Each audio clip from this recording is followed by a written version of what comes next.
भगवान ये जो वही बोल रहा हूं जो लिखा है। और भगवान रथ पर बैठे पहुंचे और द्वारिका के पास वन में रथ को खड़ा किया।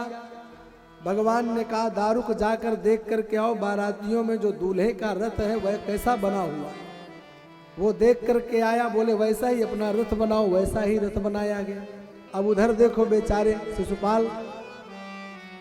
शिशुपाल भी बेचारा घर से बड़े आनंद पूर्वक बारात लेकर के आया हुआ है। अब पहले की बारात में तो आपको मालूम ही है किस प्रकार सजाया धजाया जाता था।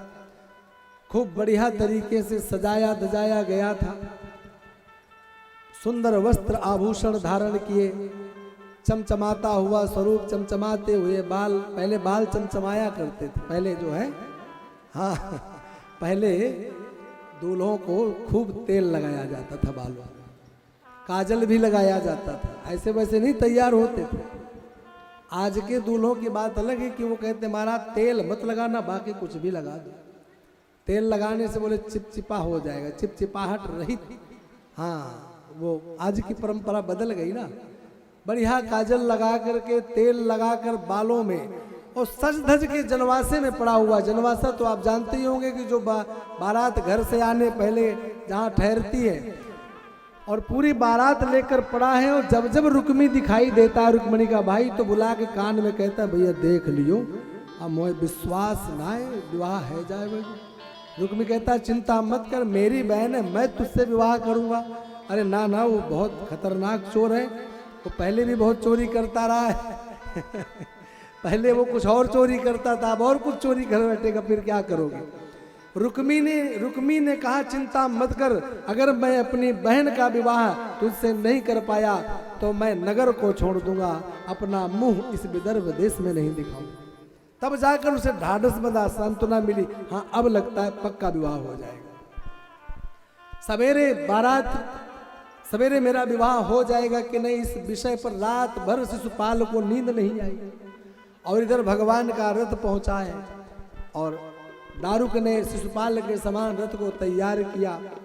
माता रुक्मिणी हाथ में कलश लेकर के जल का सखियों के साथ माता गौरी का पूजन करने आई।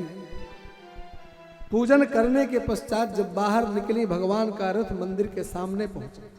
सीढ़ियों से उतर रही थी, देखा यहाँ हजारों सैनिक।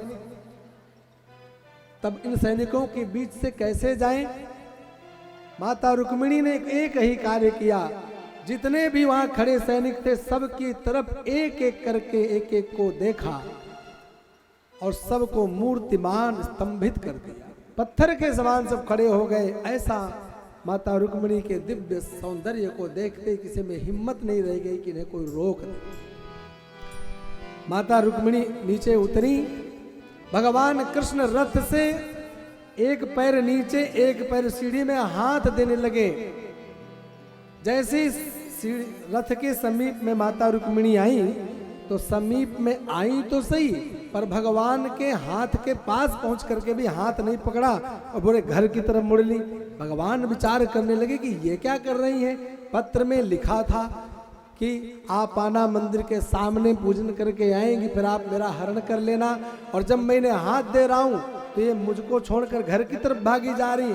भगवान समझ गए, भगवान बात को समझ गए कि रुक्मिणी केवल ये चाहती है कि मेरा हरण करो, पर माथे में हाँ बदनामी का ठीकरा स्वयं ही फोड़ो, मेरे ऊपर नहीं फूटना चाहिए।